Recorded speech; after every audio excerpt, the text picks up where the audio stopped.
उदयनराजे यांचा विजय झालेला आहे। उदयनराजे यांचे सुविद्य पत्नी दमयंती राजे भोसले आपल्या समवेत आहेत। दमयंती जी, मैं आपका स्वागत करता हूँ। इस विजय के बारे में क्या आपकी पहली प्रतिक्रिया?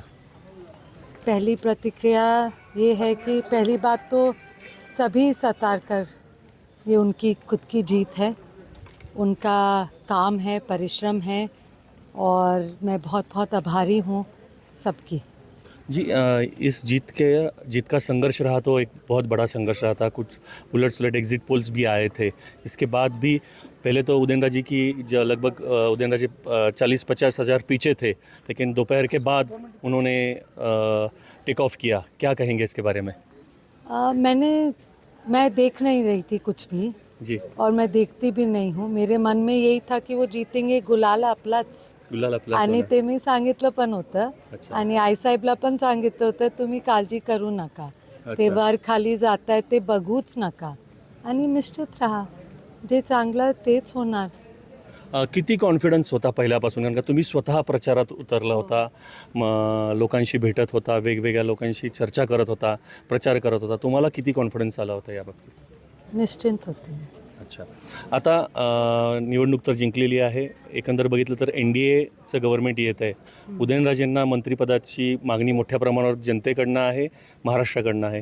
तर एक पत्नी म्हणून आपलं काय मत आहे?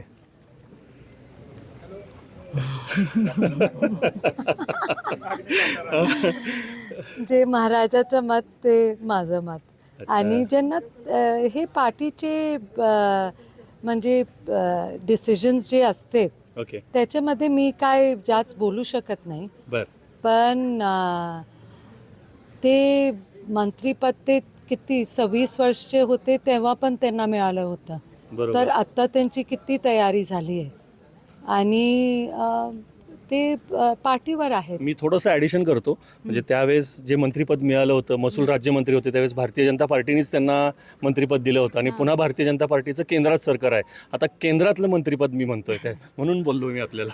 हो हो हो, खरंच ते पॉलिटिक्स मला जास्त माहीत नाही आहे, पण मला नाही मला काय वाटतंय, त्यांना काम करायचं आहे आणि ते करणार आणि लोकांच्या हिताने करणार आणि तेच माझी मागणी एकच आहे. अच्छा. की तुम्ही काम करा आणि चांगलं काम करा आणि लोकांसाठी जसं केलेलं आहे तसं करता. तुम्ही कायम सपोर्टिंगमध्ये राहिला आहात लोकांसाठी। तुमचा वैयक्तिक अजेंडा काय असेल महिलांसाठी, किंवा काय असे प्लॅन्स असतील की केंद्र सरकारकडनं आपण करून घ्यायचं, आपल्या सातारची डेव्हलपमेंट होईल, या दृष्टिकोनातनं तुम्ही काय बघताय?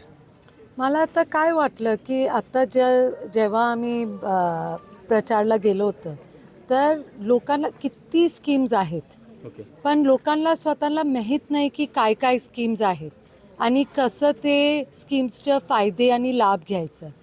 तर माझं हे प्रयत्न राहणार की हे स्कीम्सचे कसं लाभ घ्यायचं आणि लोकांजवळ किती जास्त पोचायचं. बरं. मी एक शेवटचाच प्रश्न विचारेन, हा विजय तुम्ही कुणाला समर्पित करताय, कसा करताय?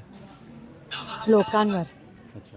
लोकांवर, ते लोकांच्या साथ आहेत, लोकांचं प्रेम आहेत आणि शिवाजी महाराजचा आशीर्वाद आहेत, त्याच्यावर मी समर्पित करते. एकंदरच दमयंती राजे यांनी सांगितलेले की हा जो विजय आहे हा मी शिवाजी महाराज आहे आणि जनता आहे यांना मी समर्पित करते। सुजित अंबेकर, NDTV मराठी, सातारा।